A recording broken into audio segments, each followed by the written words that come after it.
Welcome. This is NTA Tuesday Live and I'm Cyril Stober.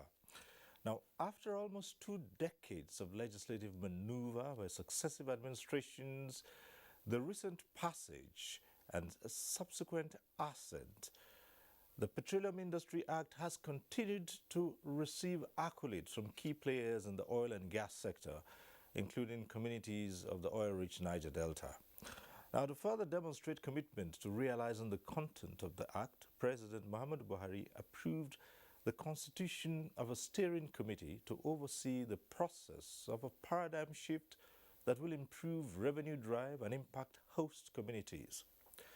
Tonight, Tuesday Live will x-ray the implementation process and future benefits of the Petroleum Industry Act, as well as factors to watch out for in achieving seamless transition and implementation that will allay the fears and expectations of all parties involved. But before we go into the discussion, let's get to see this report by Lydia Sampson. It became obvious that for the oil and gas industry and state-owned oil firm to operate effectively and efficiently, a new act to repeal the over 5-decade-old regulations that govern the sector is critically needed. Key player says President Muhammadu Buhari has written his name in gold by assenting to and giving the industry a new lease that will continue to foster partnerships across the entire oil and gas value chain. Despite the benefits contained in the new law, there are also concerns, and experts are quick to emphasize that there are no perfect laws. What is really beautiful there is that it's not just celebrating, it's what are the next step forward. It's really time for us to engage, get investment, push Nigeria, because Nigeria's story has really not been told. And I think if we don't start embracing that Nigeria story of making gas as part of that transition fuel in an era of energy transition, but also really driving Nigerian host communities and bringing in investment. The dedication of 30% frontier exploration funds to take care of exploration and development activities of oil discoveries is generating a heated debate. Some argue that global communities, including international oil companies, are looking for alternatives to fossil fuel, while others says fossil fuel remain critical and countries endowed with it must make haste to harness and maximize its value. I think the general news is that it is a very good thing that's happened to our country. It's an exciting news for our industry, and certainly for us as the private sector, we are very excited. So well done to the federal government and to the House. Section 57 of the Act provides for NNPC Limited to absorb the employees of NNPC and its subsidiaries on terms and conditions not less favorable than enjoyed before the transfer of the service, including entitlements and pension. The law provides for 2 regulatory agencies in the oil and gas sector: the Nigerian Upstream Regulatory Commission and the Nigerian Midstream and Downstream Petroleum Regulatory Authority. The Commission has the power to acquire, hold and dispose of property, responsible for technical and commercial regulation of upstream petroleum operations, as well as the grant of licenses. The authority, on the other hand, takes care of the aspects of the midstream and downstream sectors, including granting of individual licenses and permits. The law provides for host community development trusts to foster sustainable prosperity, enhancement of peace, cordial relationship between oil and gas companies and host communities for greater economic growth. The fund is expected to be incorporated within 12 months after commencement date of new or existing oil mining leases. The law also made provisions for fiscal framework based on core principles of clarity, dynamism, and fiscal policies. In Abuja, Lydia Sampson.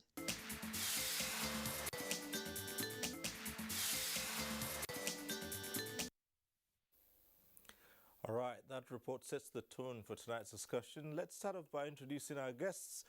We'd like to welcome to this program distinguished Senator Basi Akpan Albert. He is Chairman, Senate Committee on Petroleum Resources Upstream and Co-Chairman, Senate Committee on Petroleum Industry Bill. Thanks for being here tonight. Thanks, Elizabeth, for having me here. Good evening. We are also joined tonight on the discussion by Bala Zaka, a petroleum engineer and an expert in oil and gas. He joins us from our Lagos Network Center. Good to see you tonight. Thank you. Let me also introduce Professor Yinka Omoregbe, Research Professor, Nigeria Institute of Advanced Legal Studies, and President, Nigerian Society of Energy Economists, joining us via Zoom from Houston in the United States. Thanks for being with us tonight. Thank you very much. Let me also welcome to this program Dr. Timothy Okon, petroleum economist and managing partner, Tenno Energy Resource, a former group executive director of the NNPC. He also joins us via Zoom. Good evening. Good evening. Thank you very much for having me. And also joining us is Dr. Kailani Mohammed, an engineer, a former workers' representative, Kaduna Refinery and Petrochemical, National Publicity Secretary, Presidential Support Committee, and publisher of the Liberator magazine. He joins us via Zoom from Kaduna. Kailani Mohammed, good to see you. Series Toba, thank you very much. Long time we have not seen. Yeah, that's true. Okay, so we're set to go just for this little matter of acquainting you with the process. By now, you should be conversant with the process of this program, but let's refresh your memory. At the appropriate time, you can get to be part of the discussion in the studio. The numbers will be on your screen, so we advise you take advantage of those numbers. You phone in. However, we always remind you, when you do call in and your call gets passed to the studio, do us a favor, turn down the volume of your TV set so we can avoid the hurlback or echo, and go straight to the point. Ask your question or make a comment. Don't waste time on greetings. Just go straight to the point so others can get on the platform as well and contribute their own ideas on the subject matter. So once again, welcome to NTA Tuesday Live. It's all about implementing the Petroleum Industry Act. So let's begin, and we turn to Senator Basiakwan Albert and say, what are the critical elements of this Petroleum Industry Act? Well, Sylvie, thank you so much for actually having me here. And then kudos to all Nigerians. Congratulations for demonstrating willingness to join the global oil and gas industries. Cyril, this act was signed into law by Mr. President. Let me, even before then, also congratulate Mr. President for the confidence he reposes in the National Assembly. Immediately he came back from its medical checks abroad. He signed it in less than 48 hours. And Cyril, I just came back from Houston too, where I attended the OTC, which is the Offshore Technology Conference, which is the global oil and gas conference for the upstream operations. And I can tell you that the world is excited about Mr. President signing this bill into law. This bill, like you rightly say, had been in contentions in the National Assembly in the last 20 years, 21 years or thereabout. It has passed through about 3 or 4 presidents of this country, several Senate presidents and speakers. I think this is one of the key outputs of what I term the effective collaboration between the executive and the parliament. And I believe that we have all written our names in gold, that it is an era where Mr. President was Mr. President, and then Ahmad Lawan was the Senate President, Femi was the Speaker, and I was privileged to be in the Parliament that this bill, the jinx, like I said, was actually broken. This is a 5-chapter act, and then the winning, I can say with all amount of conviction that Nigerians are all winners, because for once upon a time that we'll begin to see a national oil company that is run as a karma company and to return profit to its shareholder, which is all with the Nigerian Federation. So it's the 5-chapter act, and of course the first act that talks about the governance, which is the creation of the 2 regulatory agencies, one for the upstream operations and then one for midstream and downstream. Currently, all these operations are currently handled by just DPR. And of course, you know that one of the greater emphasis of this act is like we are going, the global energy business is going through a transition from fossil fuel, which is crude oil, crude oil into cleaner energy. So the greater focus of the transition is now gas. That's one of the key aspects that this bill has actually addressed, where we can actually begin to deepen domestic use of gas. And we also have a chapter that talks about the administration, which is clarity, because one of the objectives of a good law is clarity, because what an investor looks at is the ease of doing business and the clarity of your law. So we have also addressed that, and we also bring to speed laws that were in operation past 50 years ago, so they were quite obsolete. Then the other aspect of the chapter also talks about the incentive, which is the fiscals, which is on the tax side and also on the fiscal side in terms of royalties and all that. So then it talks about, then you have the miscellaneous items, which is also addressed by a single chapter. So I think it's an all-encompassing piece of legislation, where it has created a one-stop booklet where an investor will look at Nigeria from the perspective of that booklet, taking into cognizance other competitive areas of where an investor could also take his funds to. So it's I think it's a good law, and I give kudos to all Nigerians. All right, quite comprehensive. But let's go over to our Lagos Center and talk to Balazaka. What are your thoughts on this act? What the president has done is worthy of praise and emulation. Though before assenting to the bill, we had different concerns, including myself. And some people expected that there were some dots some I's that needed to be dotted. There were some T's that needed to be crossed. But we are now talking about a law or an act now. And all we need to do as Nigerians is to see how we can key into the global energy mainstream and take advantage of whatever we can take advantage of. But even as we speak, depending on who you're talking to, you know, some may be happy, some may not be happy, some will have their concerns. So it depends on whether you're talking to an oil and gas journalist, an oil and gas economist, an oil and gas lawyer, whether you're talking to an oil and gas environmentalist, or whether you're talking to the person on the street. So it all depends.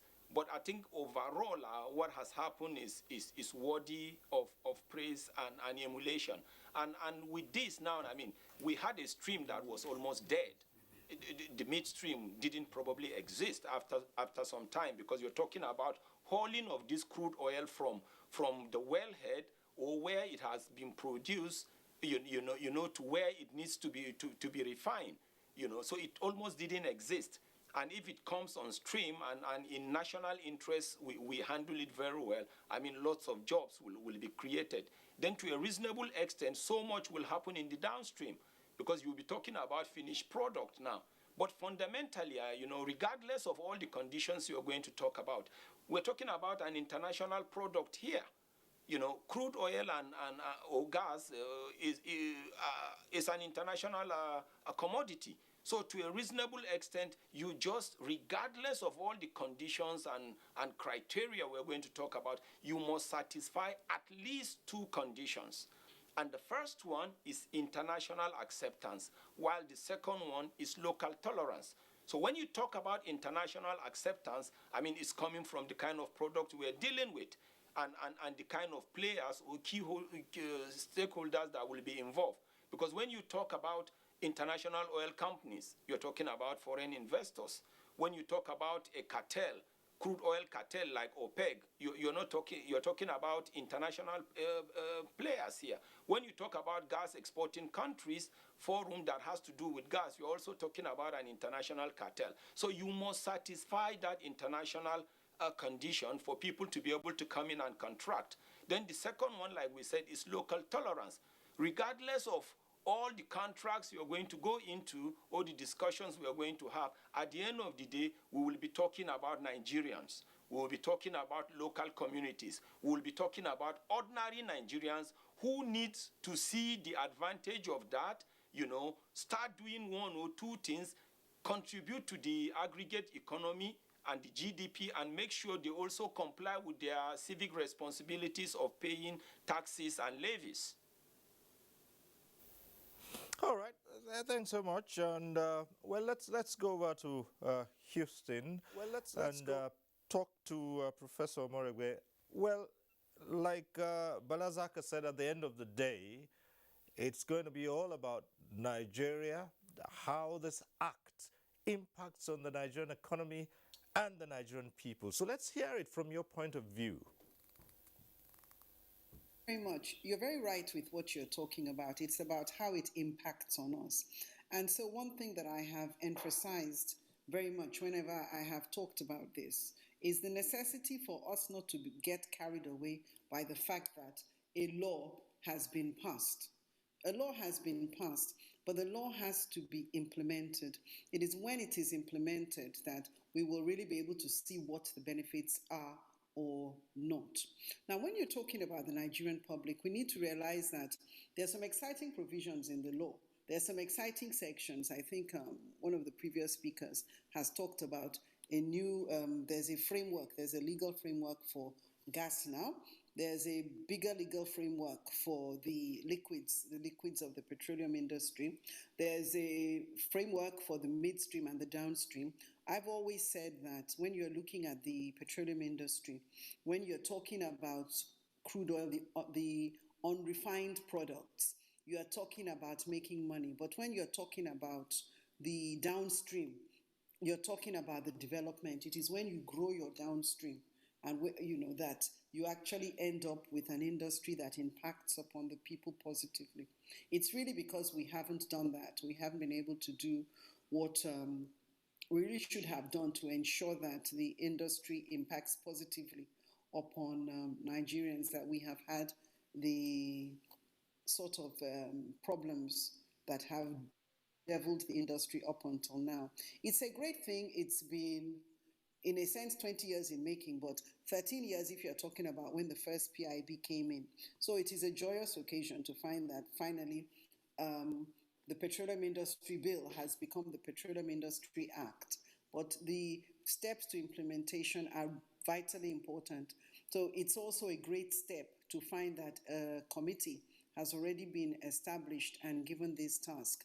We just pray that they will move in leaps and bounds so that before the end of this year, we will be able to say something that is positive. We will be able to have started seeing the implementation. All right.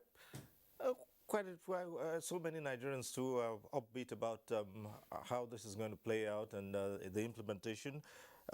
Let's find out from Dr. Timothy Okon, the petroleum economist. Let's hear you. People are expecting that this act will finally address numerous issues in the industry. And like the distinguished senator said earlier on, so many things have been obsolete. And this law is in keeping with best practices. Do you see it as so? Thank you very much again. Thank you for having me. In many respects, I think I echo what is being said. I think the intentions of the law and the intentment really is to, like Professor Marugbe said, move away from just the extraction business and go now into the processing, which is where you have the midstream as the processing and then the development of the hydrocarbon sector. And when I talk about processing, it goes beyond just the fuels, because there are non-fuels in the hydrocarbon value chain, which enables you to have a chemicals industry, for example. Nigeria, for example, has no methanol plant. You need to be in a position where you are developing industries that emanate from the processing of hydrocarbons. That is really what is intended, and having a regulatory system that ensures that we have a set of rules to go by, and what regulators are umpires. So channel and encourage investment in that sector. And people have mentioned gas, quite importantly so. If we're thinking of energy transition, moving away from less fuels that are less pollutants, the environmental footprint of oil, for example, is far, far impactful than say the environmental footprint of gas. But I think that in moving into gas, I think you can grow the economy, especially the agricultural sector, etc. When you are talking about fertilizers and so on and so forth, that would actually impact the largest contributor to GDP, which is really not oil and gas. The oil contributes GDP is approximately between 6 to 9%, depending on the price of oil at any point in time, etc. In order to improve that, we need to be doing a lot of things at home, which is refine the product itself, and I mean refine crude oil, process gas into all sorts of things, methanol, gas to liquid fertilizers, petrochemicals in particular, which you now need to go into the manufacturing process. Using hydrocarbons, you can do this very convincingly. And obviously, Nigeria must address its serious unemployment challenges. And that it developed Midstream, for example. The costs of creating a job in the midstream and downstream is far, far less than sometimes in the upstream. If you go into manufacturing, for example, if you have a petrochemical plant or plants that make shoes, etc., from petrochemical products, a variety of things that emanate from processing hydrocarbons. So we see the potential for a great impact on gross domestic product. That is really the key to wanting to have a system that you have regulatory oversight over the midstream in particular, and you begin to encourage investments in these critical areas. Of course, fertilizers, we have soils in Nigeria that are probably the most under-fertilized and underutilized soils. And if we can transform agriculture through fertilizer schemes, etc., arising from fertilizer plants that will be built, and if you look at the schedules, one of the schedules about pricing of gas, because price is an important signal, then it gives encouragement to those who would come not only to do extraction, but those who would come also to invest in the manufacturing sector and begin to improve the economic conditions across this country. So again, I just echo the general sentiment around, and I also want to say the implementation is a key part of it. It's a three-tier system. The steering committee, a working group, and then there'll be the teams that are working in the organizations that currently exist that are going to transmute into the different new entities that have been created. So it's robust, and I think that the challenge, this is where the challenges would be, but I think that with professional management, I think we can achieve that. I add that the PIB is very specific about how these changes are to be implemented. So there are specific timelines in the law. And so, of course, those timelines, I believe the committee itself will have to adhere to those and to ensure that the timetable is right and that we keep to the not only the letter but the spirit of the law itself. Yeah. All right, we'll come to some of the challenges as we progress with this discussion. But let's go back to Kaduna now and link up with Engineer Khilani Mohammed, who's a former workers' representative of the Kaduna Refinery and Petrochemical Company. Khilani Mohammed, let's hear you. Mr. Cyril, thank you very much. I think all the discussions have said it all. The new PIB Act is a good omen for this country. We have been fighting for it in the last 20 years. During Obasanjo, it was discussed briefly. During Eradua, he was trying to push it, but something along the line came while of blessed memory, he died. During Mr. Goodluck Jonathan, it was not even spoken about. But we have to give kudos today to Mr. President. I think what has happened today to Nigeria is something that we have to celebrate. That's number one. Number two, the National Assembly, which keyed in with the executive to make sure that this law was passed. And also the Minister of Petroleum, including the GMD, Mr. Melikere, for steadfastly in making sure that this law was passed, despite all the rigmaroles, despite all the attacks from different corners. This bill or this act is going to be good for this country. That's number one. The second aspect of it is that Mr. Zaka from Lagos spoke about how it's going to affect the masses.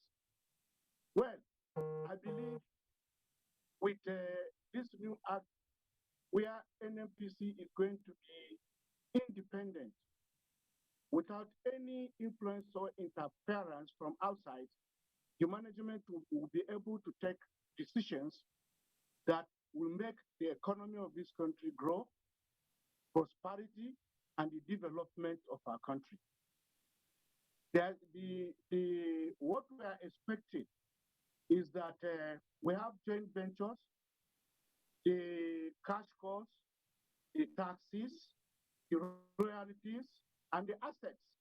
I think when it is properly managed, Nigeria is going to be at a worse, and our economy sincerely is going to improve very soon. Only what we are saying is that the steering committee has been given 12 months by Mr. President. We are envisaging that it's too far.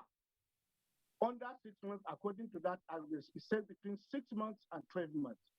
So if they can do that between 6 months and make sure that this implementation is carried out as quickly as possible, I think the way what we are facing in Nigeria today will be asked of the question. The issue of the downstream is what bothers me first, because I worked in the refinery. These refineries can last for 100 years. For example, Kaduna Refinery has the last one of about 100 years, and it has been operated only for about 40 years. All the equipment, ranging from pumps, from instruments, from compressors, heat exchangers, boilers, all these things, once we can make sure that they are replaced, believe you me, we are going to have new refineries. And the issue of taking our crude outside to refine and bring them back into our country with landing costs, which is being meted to the masses, that one will be reduced. When we are actually refining our crude in Nigeria, that will help us a lot. Thirdly, is the issue of the last man that raised the issue of petrochemicals. We studied petrochemicals in the 80s, and we know the viability. If we have carbon black in Wari, and we have linear alkene benzene in Kaduna, while we have polypropylene in Port Harcourt, if we are able to bring these issues and tackle them correctly. Believe you me sincerely, the issue of agriculture is talking about, the issue of fertilizer, there will be no importation anymore. So we want the strict. All right, you know, Kalani Mohammed, we'll come back to you. Just a quick one here. It would seem that someone's finger is a bit is obstructing your camera just a bit. So if they can just move their hand off the camera lens, okay. Yes, we'll be able to see you more clearly. But we'll return to you. You've raised so many issues, and some of these issues have also been alluded to by other discussants. It's time to implement. Everyone has celebrated this document, this law, and all the backslapping and congratulations. Now the real work begins. Even with the committee, you heard Kelaini Mohammed, they're saying, look, the time the committee has been given is too long. You can do it in a shorter time, you can do it quicker. Okay? Dr. Okon also talked about adhering strictly to the timelines. And if you ask the everyday person on the street, they'll say one of the biggest challenges with Nigeria is implementing, following through with good plans and good laws. What's your take on that? Well, Cyril, let me say here that this is where the National Assembly comes in. I'm also very happy that as members of the National Assembly, I got a call from the Senate President last week when the President signed this into law. He said by the time we are resuming, all our joint committees must be on their toes, because the timelines are embedded in the law, so nobody will want to break the law. So the first thing we will do when we come back at the National Assembly is to invite the committee headed by the minister, come and brief us on your roadmap in terms of achieving the timeline. These timelines are very explicit, they're embedded in a law, and anything out of that is you are going out of the law. So I think greater emphasis on our part as the National Assembly will be placed on oversight. Oversight to get the right things gets done, and that's what I can assure Nigerians. Don't worry. The key thing is that we've overcome the first hurdle of getting a law.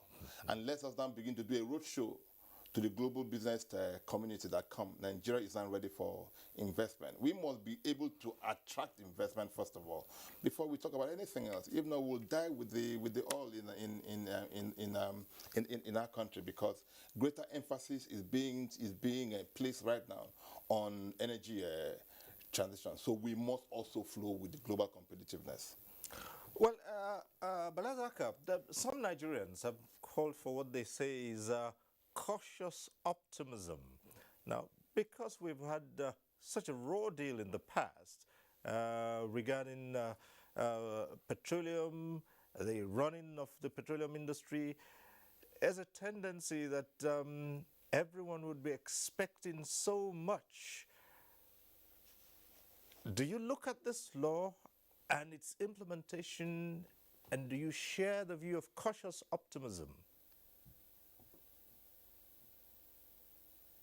And as far as I'm concerned, I mean, if the steering committee period is extended beyond 1 year, I will still appreciate it.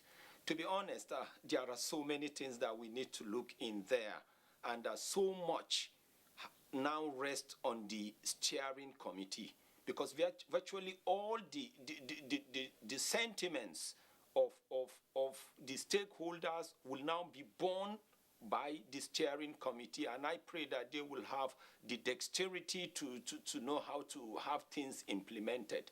I'm saying this because it's very, very important. You know, when we talk about the upstream is almost like people will say squeaky clean.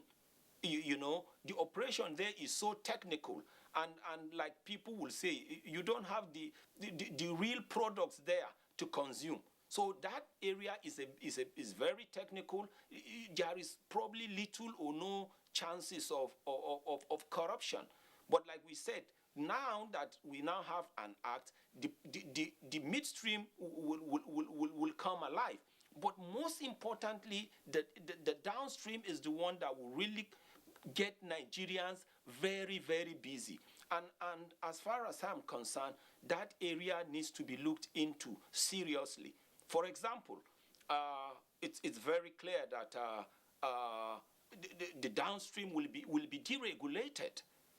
As far as I'm concerned, I didn't support deregulation 10 years ago. The records are there. I didn't support it 5 years ago. I don't also support it now.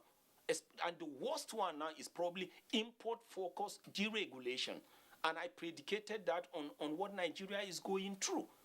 Because for any import-focused deregulation, look at the value of your currency. It's sinking due to devaluation or depreciation. Look at the inflation. Look at your balance of trade. It's almost heading towards zero. Look at the business climate hostilities. So to a reasonable extent, people like me have always been against that, and I have my reasons. Because if, as we speak now, for you to afford or to buy a sachet of pure water, which is equivalent to just a cup of water, you have to part with one up to 20 pieces of Nigerian naira. Just imagine what will happen when we deregulate. As we speak now, I mean, a 12.5 kg of cooking gas or LPG is about 6,000 naira. Just imagine what will happen. You know, we know what, I mean, a liter of diesel is like 290,000, 290 naira. Just imagine what will happen. In fact, even as we speak, so many small and medium scale industries and enterprises have closed shop. The strategic commercial sector is almost folding up. The strategic industrial sector is groaning. So there are so many things we need to look into. Yes, we say we want to move towards cleaner fossil fuel, right? And people need to come in and stop using firewood. You know, we should stop deforestation. But look at what is happening to also cooking gas, which is supposed to be the product of crude oil refining. So there are so many things we just need to look at because it's just very important. The only way you grow the economy is by making sure people are busy, but positively busy. And that is the only way you can grow the GDP. So when we get into the real discussion, honestly, some of us have our concerns, but like we said, the steering committee is there. They have so much. In fact, as far as I'm concerned, they are likely to have so much more than even the National Assembly to contend with. Also, Obaregbe, do you have concerns about the impending deregulation and the impact of this on ordinary folks? Because you know, quite a number of people have always spoken against what they see as deregulation and its likely impact. And a few examples there, which Balazaka has given, including that of cooking gas, which I'm told is up to almost 6,500 naira, way beyond. And by the time this law that we celebrate now comes into effect, there will be deregulation. So what will be the fate of, if you like the term, the common Nigerian? I have to say that I am definitely in favor of deregulation. At the time, I wasn't. But the truth is that the more you look at the downstream, the more you're going to see that we will benefit more. It is a very, very opaque place, and there are a lot of very bad practices in the downstream. The best way is to deregulate, let the government come out. In the first place, we cannot afford whatever it is we're spending on subsidies. We have gained no benefits from this money all this time. There is no sense in continuing. Practically speaking, Nigerians are not benefiting from the downstream in the way it is right now. So what we need is to remove all these different, what I will see as restrictions. Basically, go in and let the market decide. The market decides, and usually you fall into a price situation that is comfortable to an extent. A lot of people give examples when they're talking about deregulation. They give examples with mobile phones, and we remember the days of not NEPA, NITEL. NITEL as a distant, very, very depressing history and see what can happen when you actually let market forces come in. When you look at other countries around, deregulated countries, you find a downstream that is functioning perfectly, a downstream that doesn't have any hidden costs at all, doesn't have any blockages, doesn't have some things that are happening that we all know about. For example, the various alternative petroleum products markets that are also producing products very, very extensively and selling them all over the country. You're able to have something that is open. When you have an open market, you remove all the things that are opaque. You end up with something that is much better, that actually impacts on the people. We're now able to utilize the trillions that are supposedly being used on subsidies for something else. Nigeria actually can't afford subsidies. Very, very simply, very simply stated. Well, we'll extend this, but at this point in time, let's bring in a couple of reports which we have prepared to deal with the subject matter. And the first one is coming from Port Harcourt. Of course, Port Harcourt is significant here. It hosts a refinery, and the issues that we are just getting into now would be the likely impact of a deregulation, the other side of it all, and how it will impact on the economy. Let's see this report from Port Harcourt. The Petroleum Industry Act provides for the legal, governance, regulatory and fiscal framework for the Nigerian petroleum industry. Chapter 3 captures host community development with the objective of fostering sustainable prosperity within the host communities, provide direct social and economic benefits towards harmonious coexistence for all stakeholders. Drawing from the historical perspective that translated to the passage of the Act, stakeholders see it as a paradigm shift for the host communities. It's a good thing. We are very happy that we are so included. We are not going to be puppets by the local government or the state government. We are dealing directly with the federal government to take our own development in our hands. That's a good thing. I want to commend the effort of Mr. President Muhammadu Buhari, for listening to the yearning of the people. This long-awaited bill has been on the decks or on the floor of the National Assembly for a very long time. With 75% of the funds to be channeled to capital projects, leaders from the host communities are optimistic that this could bring about the desired transformation. Our concern on the PIA is whether there are provisions that are made that are beneficial to us as host communities. Well, the answer is yes. What we want is that the host communities have to select members into that trust body without political influence and bias. I would want the implementation committee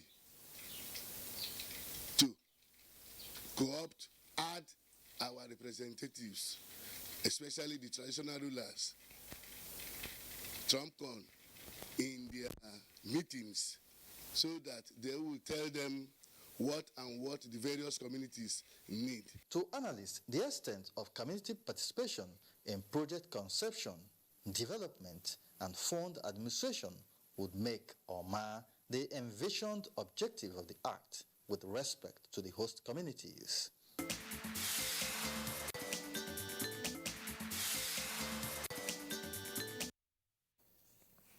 All right.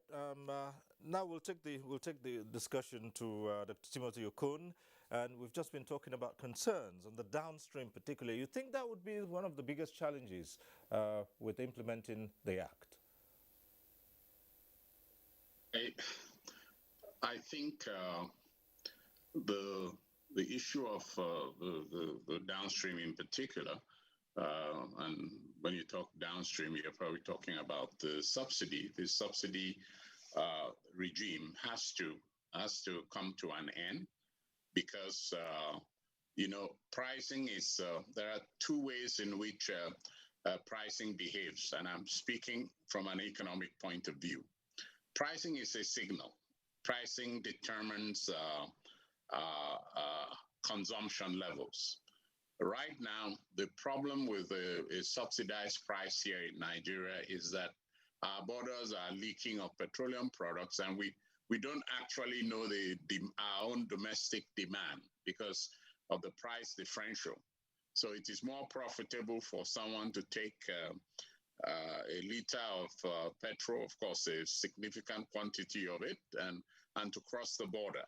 So our governments are subsidizing not only the Nigerian citizenry, but far, far beyond that. So consumption, pricing is a key signal. It's an economic signal on consumption. Secondly, fuels are pollutants, and oftentimes what you do in economics is that you place and you impose a tax. For example, we have the FEMA tax, which is not applied, but it's in the law.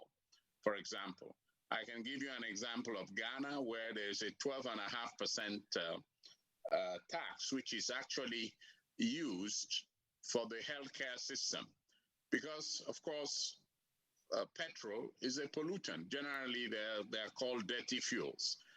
And the way that there is a social cost, and I lived and I worked in Indonesia, and you could, if you look at the number of mopeds and motorcycles and those who actually ride them, etc., there's a study that actually shows the impact of pollution on health. So again, it's important to understand this in that context, that fuels and Nigeria's passion for the Nigerian passion for having them as cheap as possible has an economic cost.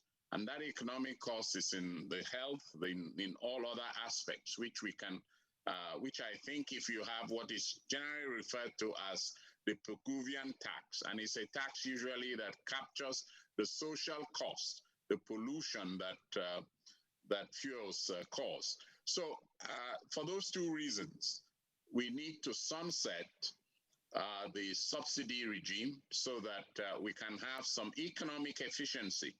You can improve the quality of the products. For example, in Nigeria, we just have PMS. In other jurisdictions, you can have premium, then you can have regular. It's all about choice, the market choosing what you want to get. So it's a matter of choice, and I believe that we cannot afford it. We have a fiscal situation here that is not sustainable, as you can see, and I can tell you from the studies that we have done, between 2006 and 2018, Nigeria spent close to $63 billion on subsidies. That is a staggering sum of money. That it's mind-boggling, but that is exactly the kind of monies that, and I give this broad range so as not to, it covers different governments really. So between 2006 and 2018, we spent $63 billion on subsidy. It's just not sustainable, and we could improve our healthcare system. We could improve. There are so many social programs that you can better support, improving health, education, and actually capital investment, and the safety of many of these downstream operations in the country, and to save lives, because there's barely a month passes if you don't have a tanker that is, all of that, it reflects the lack of cost recovery. And anybody in the downstream will tell you that the investment, the return on investment is really, compared to the rate of inflation, is nothing at all. So Dr. Okon, those are the things that we must tackle and improve. Okay, thank you, Dr. Okon. But, the thing is, as we go to Dr. Kilani Mohammed, all the arguments so far, they show that, yes, the country cannot afford to continue a subsidy regime. But for many Nigerians, it wouldn't be the question. The question for them would be, will I be able to afford cooking gas? Will I be able to afford the cost of transportation, seeing that virtually everything in the country depends to a large extent on transportation? So this would be the question of the Nigerian. Would I be able to afford the expected hike in transport fares? Would I be able to afford cooking gas, given the state of the economy and the position of the Naira today? Kelani Mohammed.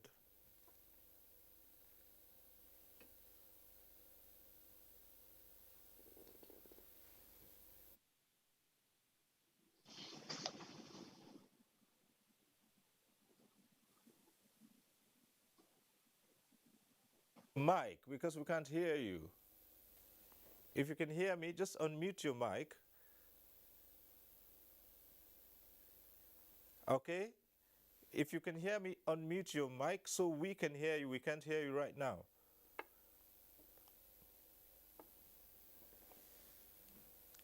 Okay? All right, we'll return to you, but I did say we have a number of reports. We have another coming in from Akure. So let's take the report from Akure, and when we return, we'll see if we can get Engineer Kelani Mohammed back on the line. Right?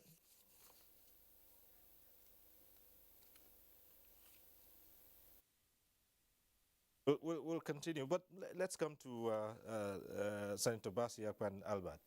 Yes, I saw you. Interesting.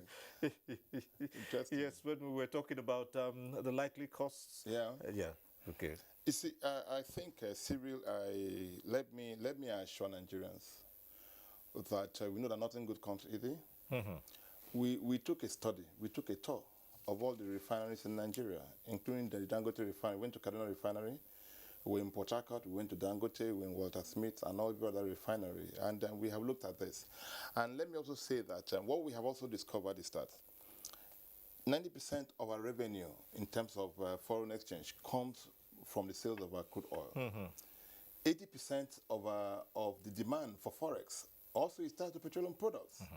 So we believe that this is one law, if fully, effectively, and cautiously implemented, that you might not see the result in the next 1 or 2 years. All right.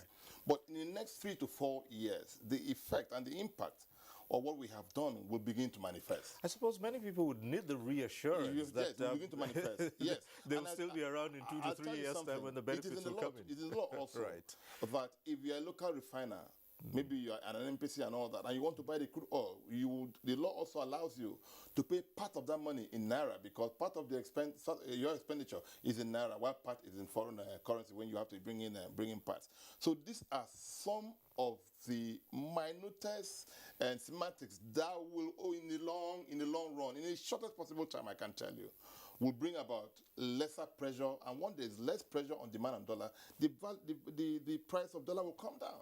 So these are some of the things that we believe that, as a nation, I'm very happy to be part of the National Assembly, because I have about 18 to 2 years to oversight the effective implementation of this law. So I believe that we properly guided, and like others have actually expressed, that the implementation is paramount to the success of this law. And we have assured Mr. President that whatever we see in the course of implementing the law that needs to be amended by the National Assembly, it will be given expeditious attention. Okay, so that, well, a lot of people would want to hear that. Yes. Really, say nothing is really cast Nothing in is stone. cast in stone. Okay, yes. All right. Well, let's see if we can get back Dr. Kelani Mohammed on the line and see if we can get to hear him loud and clear now. Hello, yes, can you hear us now? And well, you can hear us, but can we hear you? Let's hear you. Mr. Stoba, can you hear me right now? Right. Good. Okay. The question you asked me, you see, this government has goodies for Nigerians. With this new PIA, many industries are going to spring up. You see, the economy today, even toothpick we import from overseas. Now, with the industries that are going to be springing up, our industries will be able to be manufacturing all the things we need in this country. That will give us dollars or foreign exchange from foreign countries. That will now strengthen our naira. That is number one. Number two, you can see gas to gas initiatives. We are supposed to be the fourth, gas exporting country all in the world. So if we utilize, since we have gas in trillions, with the 7 train projects and the AKK now that is being led from Ajokuta, from Wari, Ajokuta, Abuja, Kaduna, Kano, a lot of opportunities will come up. Many of our youths who are now, running around the streets without jobs will get jobs. And the issue of removal of subsidy, because of the total deregulation, definitely the price of payments has to go up. And the government has already put in place, as what they said, as a safeguard for the masses of this country so that they will not feel the effect of the removal of subsidy. And with this 3%, as I said before, for the host communities, and which the government is saying that it will go directly now, unlike before, that they will be giving the chiefs, the politicians of the Niger Delta, these, resources, which they don't see. I think it will improve, and I believe this government is willing to bring on, as we talk of transportation, we have now rails. We have rails that are now bringing down the prices of, transportation in this country. By the time they link Lagos to Port Harcourt, Port Harcourt to Maiduguri, Lagos to Mina, Mina to Kano, around the country as it was in the 60s, I believe the transportation cost is going to reduce to the barest minimum. And it is good for us because some people are now with this PIB Act, the northern part of this country, the oil we have in Lake Chad, Bida Basin, Sokoto Basin, and Benue Trough, they will be harnessed for the benefit of this country. So I believe the resources Nigeria is going to generate from this PIP is going to be very, very enormous. So all I'm saying is that our refineries must come on stream and new ones should be, established. If we do that, believe you me sincerely, the price of petroleum product will come down. Look at Japan. They don't have oil, but they have more than 30 refineries. Even some of our neighbors here, some, African countries, so that we'll be able to refine our products in-house, and then the landing costs or all these, the prices they normally put on it will be reduced. There will be no custom this thing on the oil again. Duties will be disappear, and we are good to go. So I believe what we are saying, Nigerians should support this government and the new PIA, so that Nigeria will come to laugh at the end of the day. What Zaka said, that he didn't believe under 6 months this implementation will take place. For me, I'm an industry man, I'm a practical man.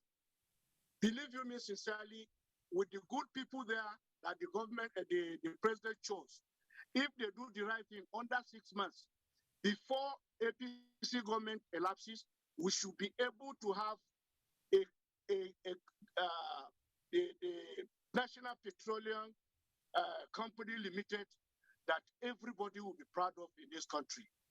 At this point in time, we'll take a short break. There's still more ahead, but stay with us. When we return, we'll explore all the issues pertaining to the implementation of the PIA and hopefully getting a few telephone calls. Stay with us on NTA Tuesday Live. We'll be back shortly. Nigerian youths are about the greatest asset the country has at the moment. It is therefore not surprising that the administration of President Muhammadu Buhari is strategically responding to the yearnings of the youth through multiple projects and programs. Youth Entrepreneurship Support Years by Bank of Industry, the Youth Investment Fund by the CBN, and several other conditional cash transfer programs. Recruitment of 774,000 social workers, majority of whom are youths, and so many other projects that are beneficial to youths directly or indirectly. If the administration can do all this, definitely with a degree of patience and time, it can achieve more. Nigerian youths must come together to say no to terrorism, no to vandalism, and no to all disruptive tendencies. Hashtag Youth for Greater Nigeria, pacifying the youths, unifying the nation.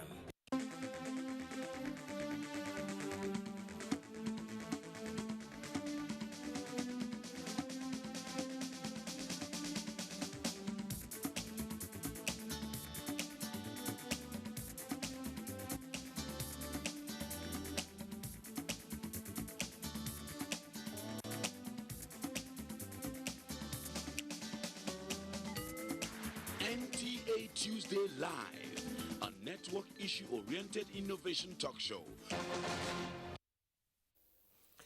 Thanks for staying with us. The discussion is about the Petroleum Industry Act and its implementation. At this point, we have another report which was put together here in Abuja. Let's get to see this. Before the presidential assent of the Petroleum Industry Act, oil-producing communities, aside other benefits, relied on the 13% derivation fund paid to their respective state governments. Not satisfied with the utilization of the fund, agitations followed. Communities playing host to oil exploration companies demanded for a better deal. The Petroleum Industry Bill, now an act, some industry players say is the solution to the agitations. The act provides for 3% contribution of the actual annual operation cost of oil companies to their host communities. For Anab Sarai Igbe, a Niger Delta community leader, the Petroleum Industry Act will bring the much desired development to host communities as against the state government-controlled 13% derivation formula adopted in the past. Why don't we hold what we have, 3%? And that has not stopped the agitation. That has not stopped the kicking. It will get to a point that we will even insist that the 13% should no longer be given to the governors, but should be given to this commission. I want to see how this PIB bill operates. With the passage and signing of the PIA, host communities, many say, now have the assurance of shared prosperity and peaceful coexistence with oil companies in their domain. Although a few are of the view that 3% is not ideal. For many others, however, it is a big win that can be improved upon in time. That amount that we're talking about in 3% is more than twice the amount that goes into NDDC today. It is the implementation of it that will give us an idea as to areas of challenges and the area that we need to look and try to amend if becomes necessary. The Act has provisions for equitable and accountable utilization of the host communities fund. Experts are unanimous that this could be a major step towards finally putting the Niger Delta question to rest.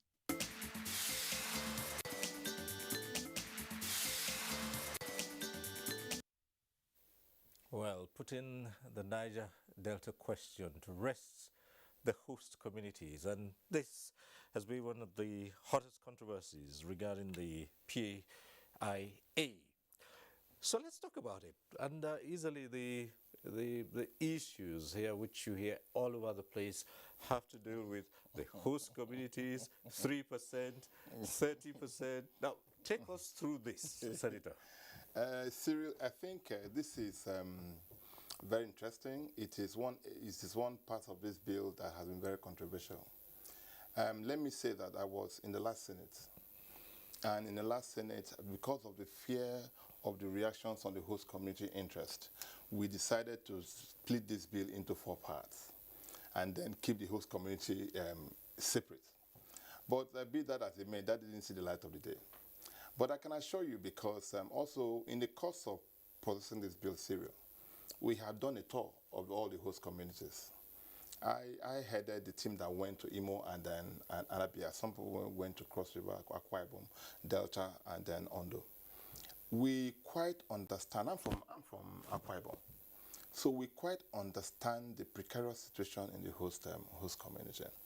And there's been a lot of sentiment expressed that 13%, like the chief has said, 13% had gone into the derivations. We've had NDDC, we've had Amnesty, we have Ministry of Niger Delta. But for the first time, that we believe that the host community should be able to take their destiny in their own hands, we now said it is just 3% of operating expense, not profit.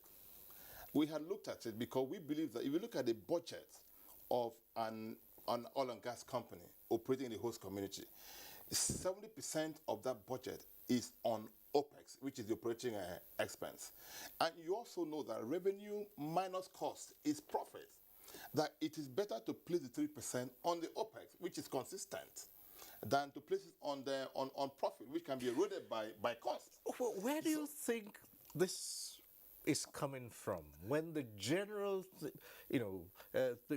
many people who probably have not even seen this act yet. Cyril, I think that it is going to be more of advocacy,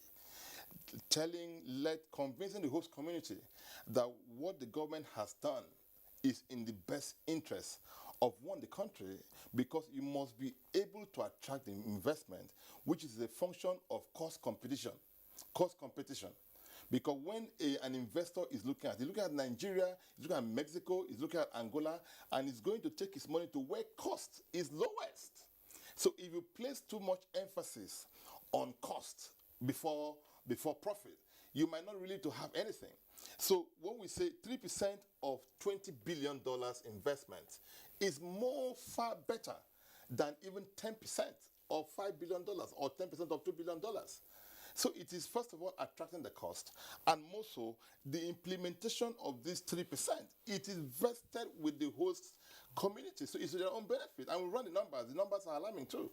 I believe that if properly and effectively implemented, the host community, there will be peaceful coexistence in the host community. They will be impacted. And in addition to the host community, Mr. Sri, let me say this.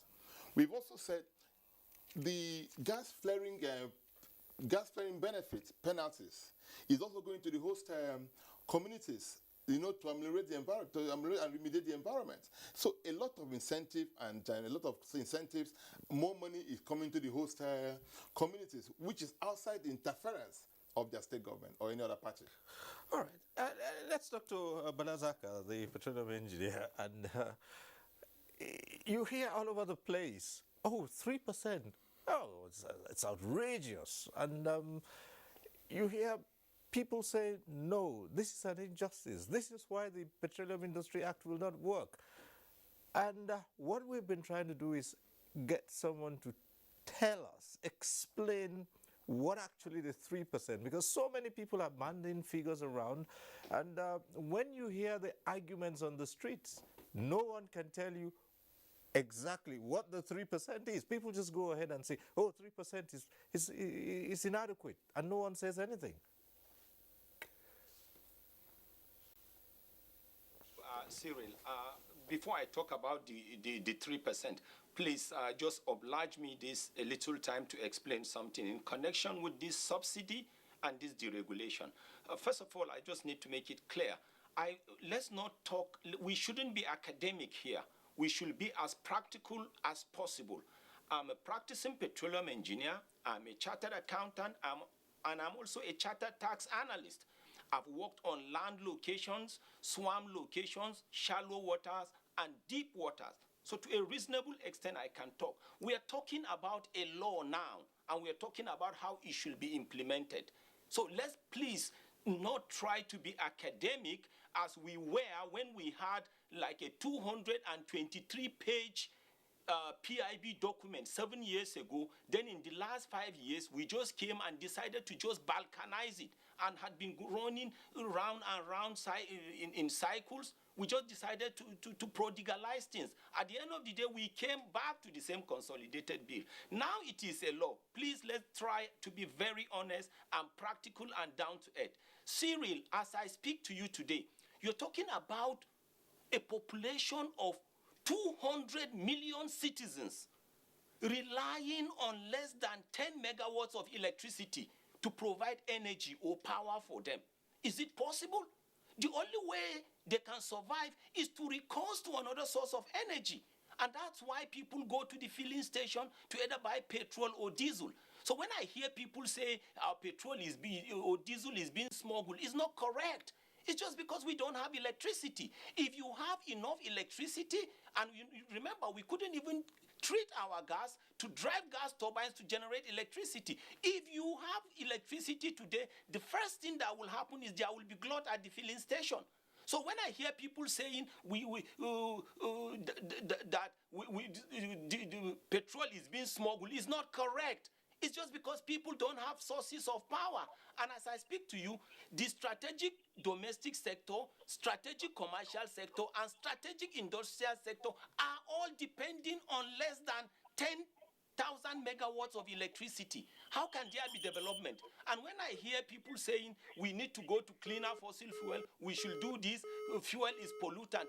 As I speak to you right now, there are so many developed economies that are relying on coal to generate energy and also to boost their economy. But I'm not saying we should go back to coal. Yes, gas is a cleaner fossil fuel. Everybody accepts. But we need to be honest and real. If not, sooner or later, operating costs will be so high to the point where even it will be cheaper to import pure water into Nigeria than to produce here. Let's try to be as practical, as honest, and as honest as possible. In fact, as far as I'm concerned, regardless of the interplay of what we want to have with the international community, within Nigeria, we can treat and refine all our crude oil, and we will have the necessary markets. All we need to do is to come into agreement. After all, African Continental Free Trade Area is now there.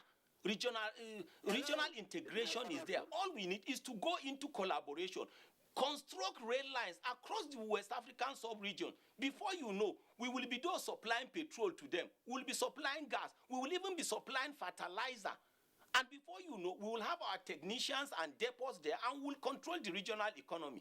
So most of the time when we are talking, people forget the situation, the population of Nigeria. And another mistake we are making. What we're going to do? You've taken out some time to explain, further the bit about deregulation. You still haven't come to the question of the 3%, but we'll still come to you with that question. For now, we have our first caller. Let's go to the phones and listen to Ada from Jos, after which we'll come back to you to speak on the 3%, which is another controversial issue. So, do we still have Ada on the line? No, we don't. So, okay, Balazaka, we're back to you.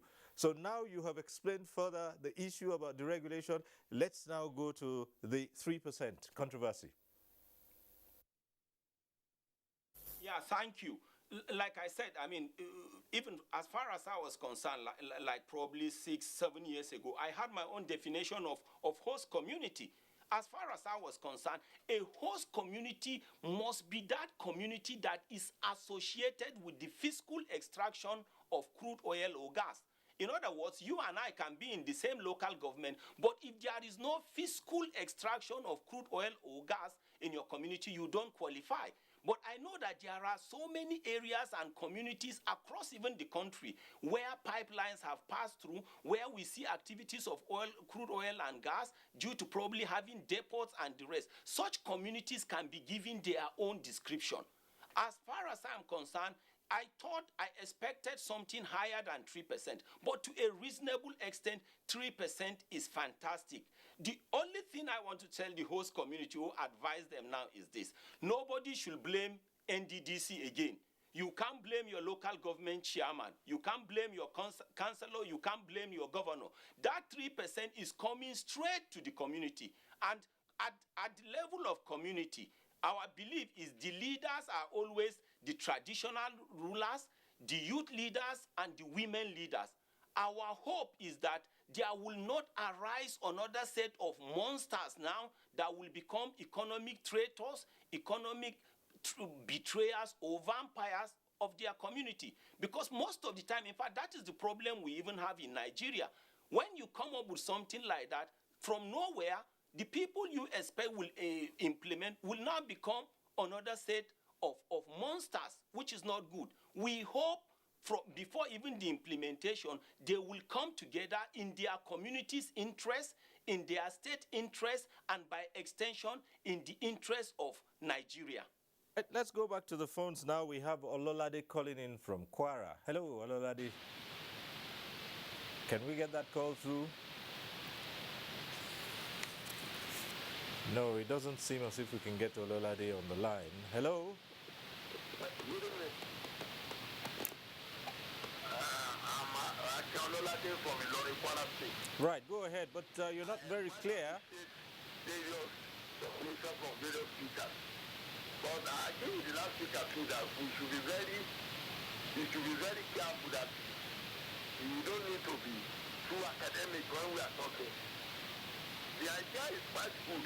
I know that I'm one of those who are against the move of subsidy. But I know definitely that one day the regime is going to come to an end. It's like what we are witnessing now. But my personal opinion is that we should be holistic in whatever approach we are going to use. Not propaganda.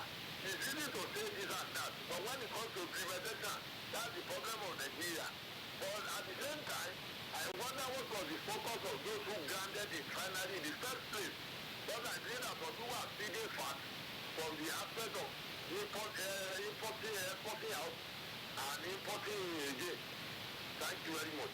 All right. Thank you for calling in. Okay, let's go over now to Houston and talk to Professor Omoregbe, and let's bring on the issue again of who a host community is. How do you define the others who are associated? Now, Balazaka has added something to it. He says a community must be where there's peaceful extraction of this resource. So that's one way of describing it. Now, what do you say? Thank you. I would first of all say that according to the law, a host community is any place where any sort of petroleum operations are being done. This includes the upstream and the downstream. And so for that reason, wherever any petroleum activity is being carried out, it's being regarded as a host community.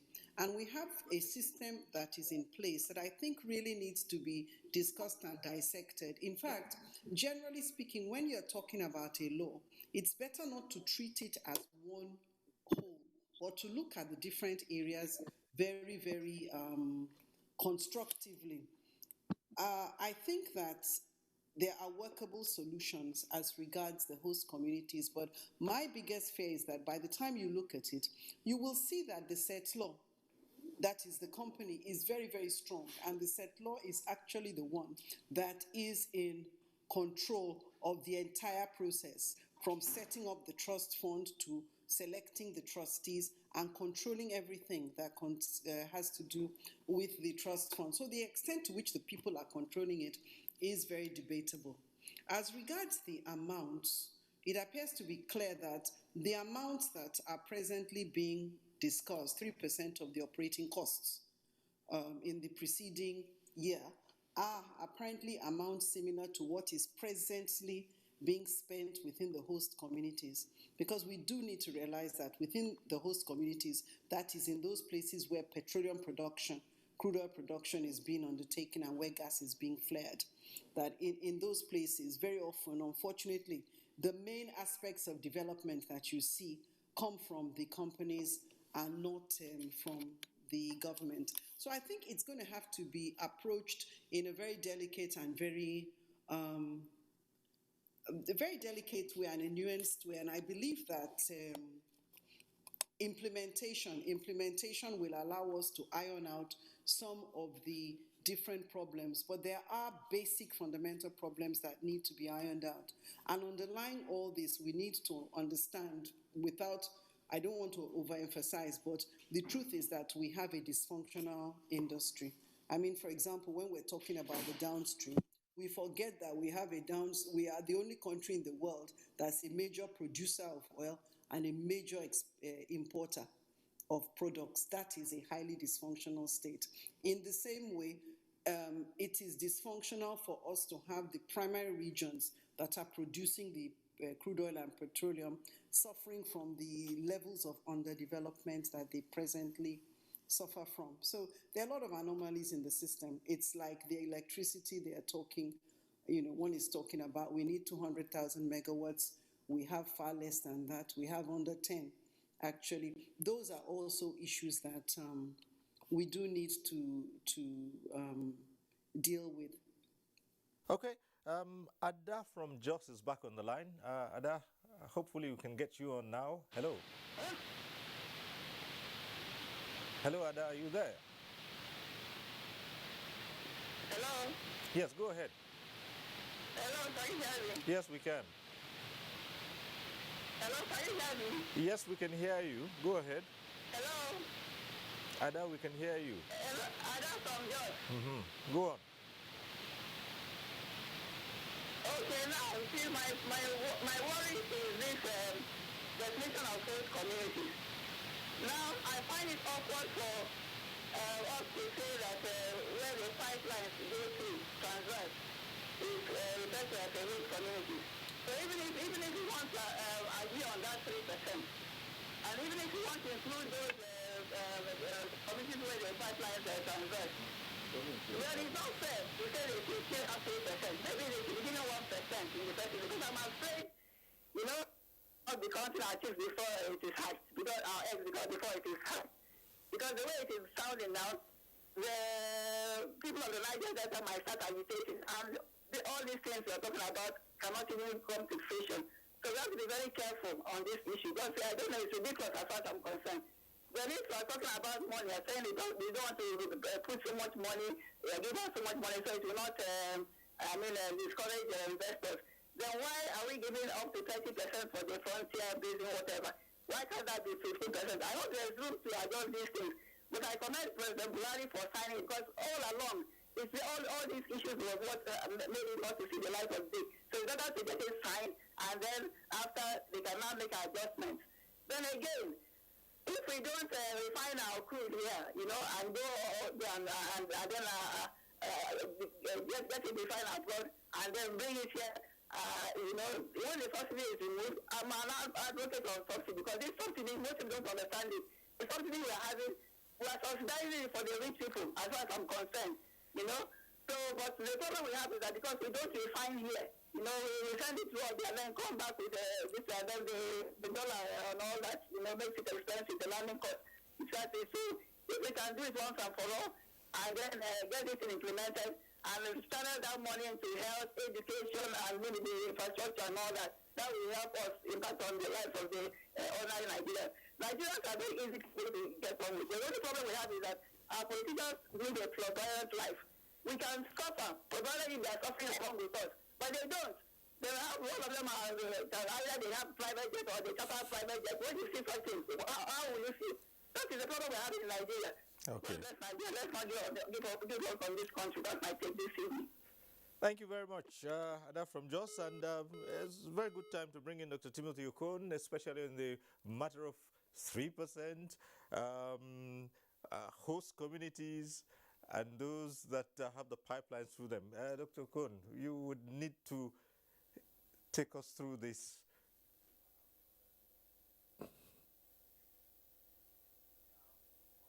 Okay, we'll try to get Dr. Okon back in the discussion. So, Dr. Kailani Mohammed, are you there? Good. So let's hear you. Well, I think the significance of the host community is a wonderful thing the national assembly did for them. And the Senate President recently promised that from time to time they are going to review the law if there are going to be any increment for them. So I think they have to take, and it's a good one because translate into enormous resources which will go directly to the host community. Then let me, later acquaintance, I understood by psychological factor that Tanzaka in Lagos missed the target by saying that there are no leakages. Only recently, the custom boss came out and told us that he cannot man all our borders because they smuggle out petroleum products in this country. And even in the creeks, he should be able to analyze that one too. Then secondly, somebody mentioned about frontier. Yes, this country belongs to all of us. And if, see, Anambra State is part of frontier, then Cross River is part of frontier, and they are all from Niger Delta. I don't see anything why people should be saying, why did they allocate that 30% for the northern part for the exploitation of petroleum, for production of crude oil? I think this country, we kept saying, is our country. We don't have any other country. Let us come together, whether you are a TV man, you are a Nupe man, you are Hausa. We don't have any other country apart from Nigeria. If we can come together, despite our differences, all these things people are saying will be out of the question. So 3% for now. I have many friends in Niger Delta. For example, when we are in Wari, in Niger Delta, in the 80s, on the job training, after 20 years, when we visited those areas, the same thing, no development, nothing, because they have NDDC, they have 13% derivation, they have a Niger Delta Ministry. We are not talking of the past Ampadek. And even government used to do intervention from time to time, but they are politicians and the obas and chiefs. This money goes into their private pockets. So that's why government is saying with this money now, it will be going directly to the host communities. And the way he defined whether you have a peaceful, contact with a community, that's what defined what a host community is. For us, Niger Delta is Niger Delta, and we are Nigerians. They are entitled, where all these pipelines, the routes go through, they will be entitled to it. And it seems from the video you just played now, Mr. Cyril, the Niger Deltas are happy. Those that are not happy are the ones now that will be losing out from this new act. So we want them to come, join hands, and make sure that this very PIB Act succeeds. If it does, Nigeria is going to be a haven. Then, lastly, we are calling on those that will manage this thing. Refineries before, we normally maintain them. When we run refineries for 2 years, we normally go for turnaround maintenance for 43 days. 40 days, all the equipment, we work on them. 3 days will be blackout.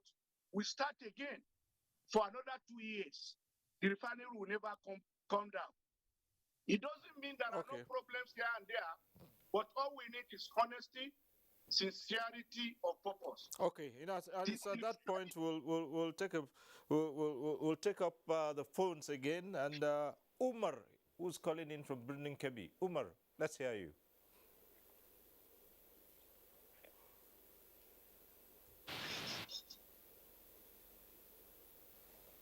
Yes. Umar, I want to believe it's Umar Anachi, right? Umar Anachi calling from Good. Go ahead. You see, I'd like to congratulate Muhammad Buhari for his political will. It is really quite commendable. It is time immemorial that I had this PID is going to be passed into law. is going to be passed into law. Now that it's passed into law, to God be the glory. But my own question is that how will the common man will benefit from this PIB? And the second thing is, I heard you saying upstream, downstream. Can you please explain to me as a layman what is this upstream means, what is this downstream means? Okay. Then the implementation of this petroleum industry deal, can it be lead to the reduction of price of petroleum, let's say like less than 50 naira? Can we expect that reduction in price? Thank you, Cyril, for the opportunity given to me. Thank you. Thank you very much, Umar Anachi. And it's a good thing that Dr. Timothy Okon is back with us. Yes, he's back there. We have you here with us again. Right? Okay. So, Dr. Timothy Okon, it's a very good time for you to come back in. 3% host communities. And if you heard our last caller, Umar Anachi, upstream, downstream, he says we're speaking a little bit above many of our viewers. He needs to know what is upstream and what is downstream, and the question many Nigerians would want to ask: will this lead to the reduction of the price of petrol to, say, like he said, for instance, 50 naira, or, as I say, will it lead to an increase in the pump price of petrol to something like 400 and 400 plus, has been bandied around in some sections? Well, I will talk about the definitions of upstream, midstream, and downstream. Upstream really refers to the operations that lead to the extraction. Oil exists mostly in reservoirs or containers underneath the ground, right? And so upstream refers to the process of extracting hydrocarbons. That is, you drill wells and then it comes to the surface and then it's processed and stabilized.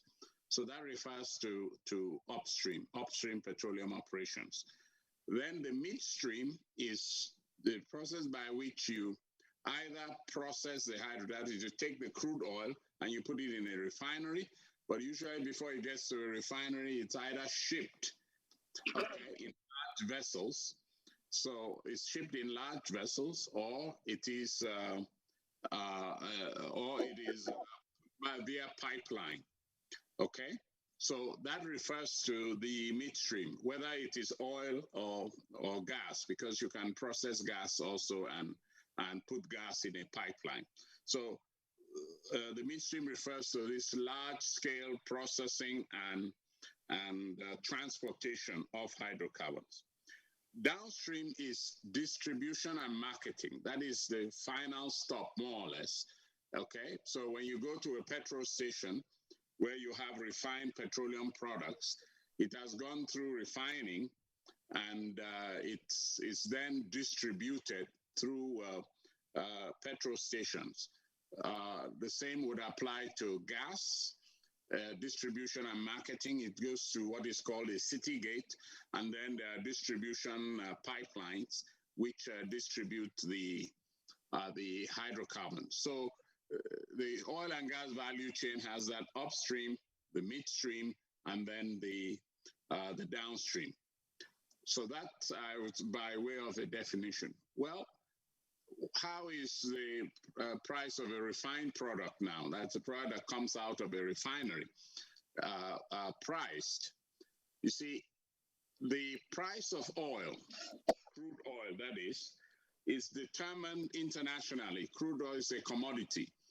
And apart from discounting due to the type of the crude, the quality of the crude, the sulfur content or the total acid number, etc., and I hope I have not confused you, but that goes into a refinery and the refinery buys the crude.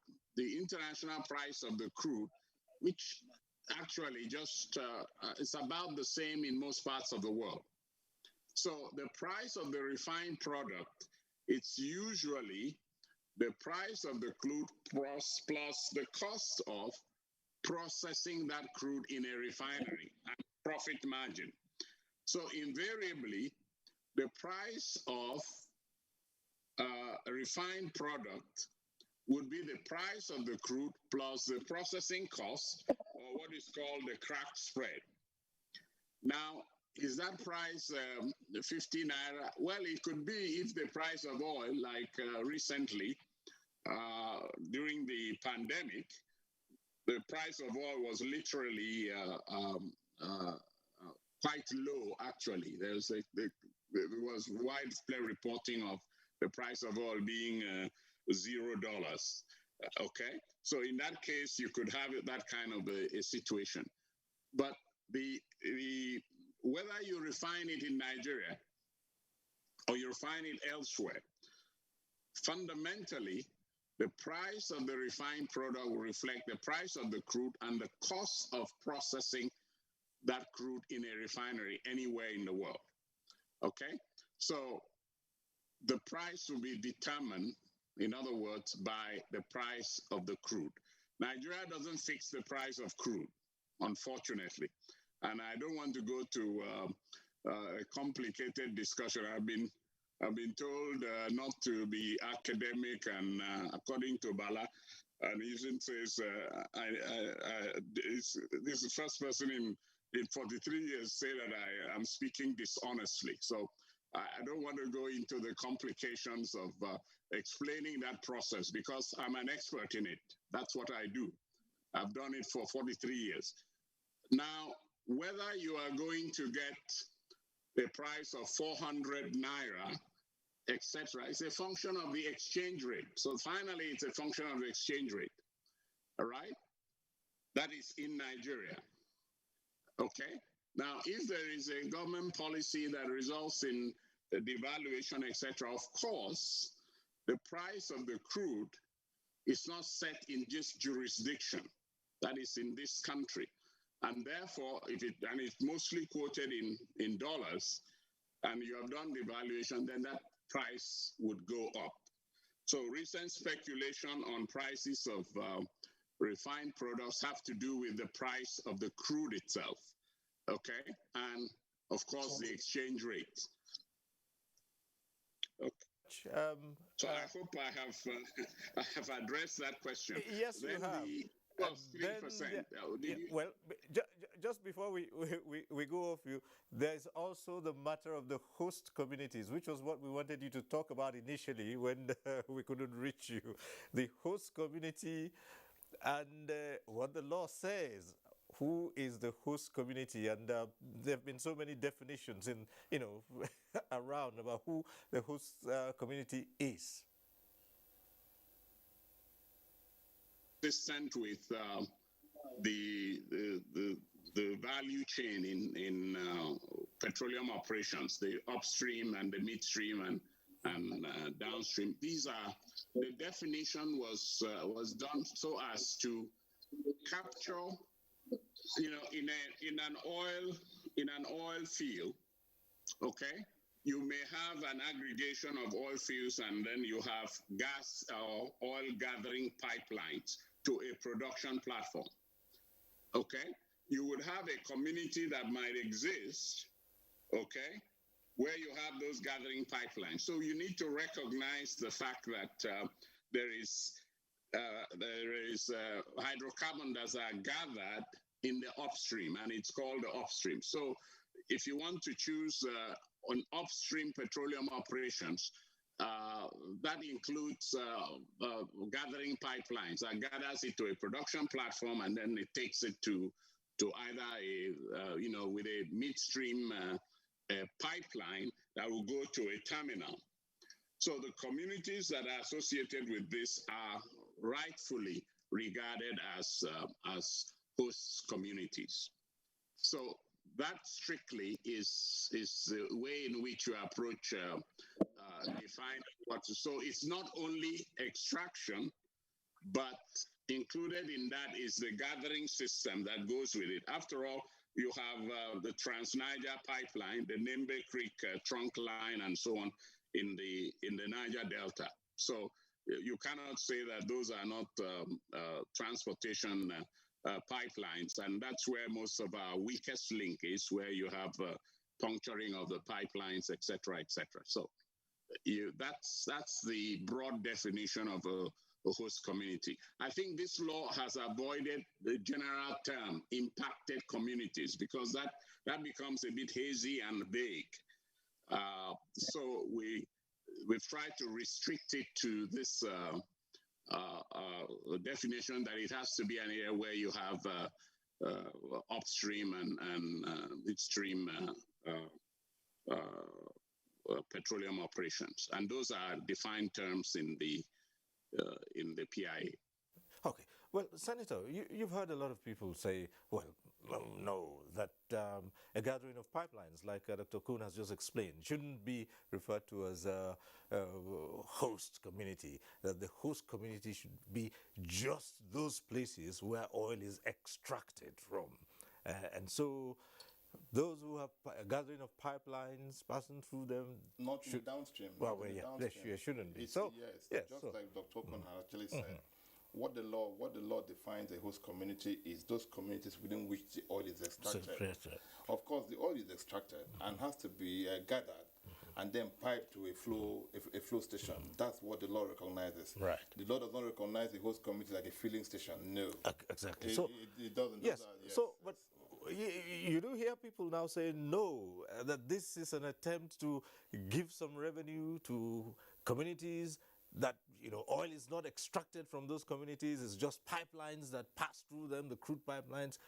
Clarify for us what exactly I think for me, like Dr. Kona actually stated, there is a process involved in the extraction, gathering, because if you look at a license might cover some kilometer radius, and those kilometer radius are also covered by communities. Because that's the way license is defined. Exactly. So every community that is defined within the context of this of this definition is a host community. That's why we now say it will be the responsibility of a settler, which is the oil company extracting the oil, to know exactly which of the communities are around it. The law is very clear. There is no ambiguity whatsoever. So we are conscious of what we did, and we believe that if we efficiently follow this law, there will not be any issues. Leave this to the community to determine their destiny, and I believe that there will be the clear essence here is to achieve peaceful coexistence, so that this all can flow, and the people can also derive maximum benefit. The nation can also share its own side of the revenue. Now, this takes us to the question of regulation, for instance, and this is another bit where people have expressed concern that what would now happen? The NNPC, as you know it, will become a company. It's going to break up, and the regulation will now be at different levels. So someone asks, under the PIA, would the Petroleum Equalization Fund still be relevant? Once you attend full deregulation, you don't need to equalize. It's as simple as that. And most of the law that we have passed has also handed over the assets and the liabilities of the Petroleum Equalization Fund into the authority, because that becomes a directorate within the context of the midstream and downstream regulatory authority. So once you attend full regulations, then they don't need to equalize. It's as simple as that. But there's a timeline. There's also equally a transition period that will actually take care and accommodate all the existing liabilities. And the law is also very clear on how those liabilities will be clearly settled towards to move to a ground zero. As simple as that. Okay, let's go over to Lagos now, and Balazaka. Do you envisage any challenges with that as well? The NNPC becoming a company now, and the other, the other entities that will be unbundled. Do you envisage challenges there as well? Like I keep saying, it depends, but the steering committee has a lot to do. You see, when we are even talking about the refineries, as far as I'm concerned, we have failed in the health sector. We have failed in the education sector. We have failed in many sectors. So I wasn't surprised that we also failed as far as the refineries were concerned. But there is just one index that has been rubbishing everything about all those sectors, and that index is called corruption. As far as I'm concerned, honestly, corruption is an attitude, just like prostitution, just like alcoholism, just like drug abuse. So if we want to move away from a bad attitude, we can move away from a bad attitude. And when you talk about the sectors of an economy, I mean, sectors can be deregulated, they can be commercialized, they can be liberalized, they can even be privatized. But you just have to look at the sector and think of which restructuring mechanism you can deploy. I mean, to the best of my knowledge, the telecom sector was not deregulated. It was liberalized. There are some sectors that will do well when you privatize them. Some will do well when you commercialize them. Some will do well when you deregulate them. But at the end of the day, all we want is to make sure the country keeps growing. Because as far as I am concerned, Nigeria is rich, but Nigeria is not a wealthy country or nation. You can only become wealthy if you are able to grow the economy. But apart from growing the economy, you also need to develop your economy. But yes, we are rich in mineral resources, we are rich in human capital. But to what extent have we crystallized that? So when some of us are saying that Nigerians are growing under pains, look at, like we said, the inflation. The minimum wage is still frozen at about less than about 18,000 naira today per 18,000 naira, which is less than even $50. So all we are talking about is let us avoid anything that will trigger, economic tsunami or anarchy, because there is this saying that the seed of growth and development can only be planted on the soil of peace. So we want a situation where somehow, somewhere, the economic pains will not be so much to the point where we will lose that seed, and we should be able to grow, so that will make us to lose that peace. We should be able to grow the seed of development. And another point I want to say is this: like we said, regardless of what we discuss, it will boil down to a simple thing. How much will the price of pure water cost? How much will a liter of petrol cost? But I hear some people saying already there are plans to bring in 10,000 vehicles. Even if you bring 10,000 buses, divide them by 774 local governments, and you will see the ratio. And some even states even have local government development communities. So if you say we are planning palliatives, it's like saying you want to create a wound, then start looking for the drug. If possible, why not avoid it?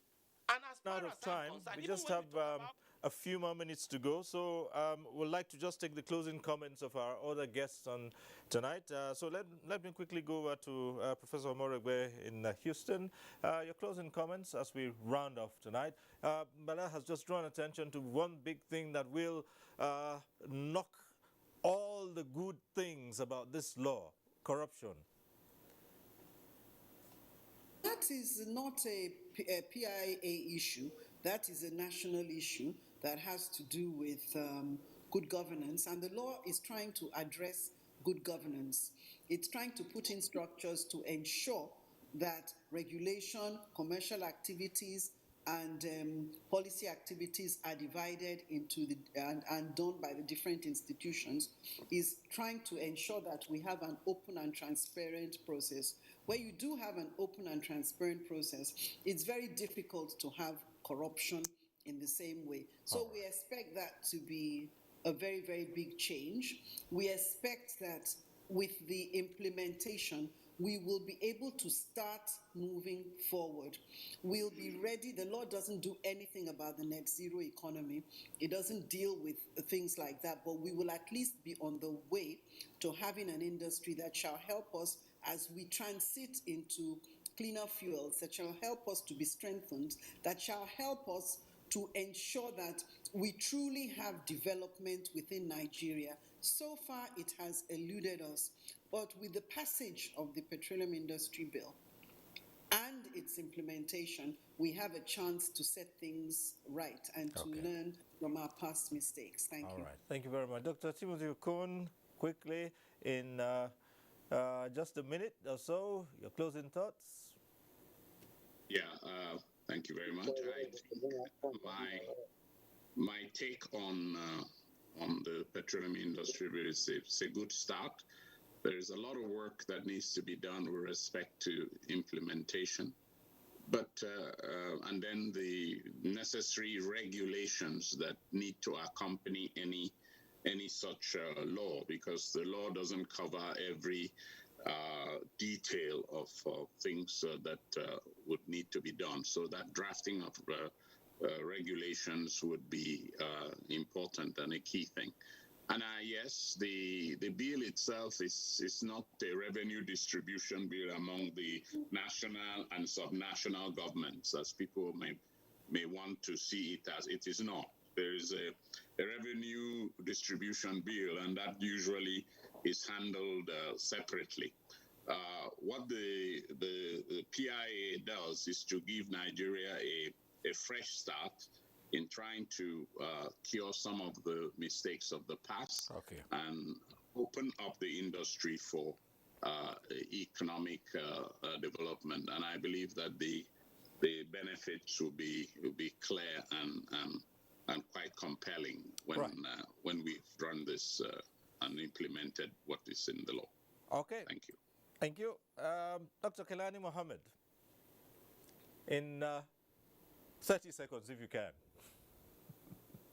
Cyril, all we need to do in this country, we need fairness and justice, honesty and sincerity of purpose.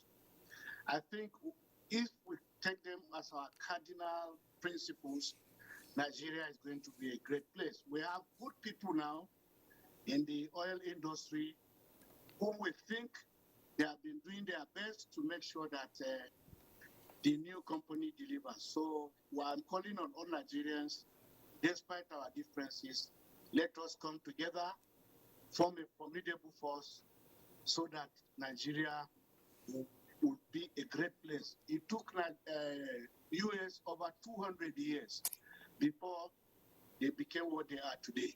Thank you very much. Okay. Thank you so much. And, the last word for a distinguished senator here. Well, Cyril, I think let me, on behalf of the National Assembly, appeal to Nigerians and relevant stakeholders for their patience, and to also assure you that we will deploy effective oversight to ensure that this bill is fully implemented and desired objectives also achieved. And then we want to assure you that, like we were showing with the President, that if there is anything that has to be amended, to make the industry more effectively run, and also to derive the much desired impact on the lives of the average Nigerians, we will not hesitate to do so. Okay. So we are not where we are supposed to be, but we are not also where we used to be as a country. All right. Thank you so much, Senator. And thank you to Bala Zaka from Lagos Network Center, Professor Inka Omoregbe, who we linked up from Houston, Dr. Timothy Okun here in Abuja, and Dr. Keilani Mohammed from Kaduna via Zoom.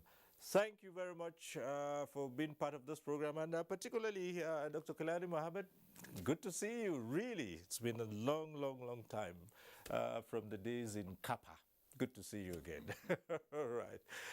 Thank you so much. And thank you to all those who called in too and those who watched till the end. Thank you for being part of this program. Next week we'll be back with NTA Tuesday Live. I'm Cyril Stober. Continue to stay safe.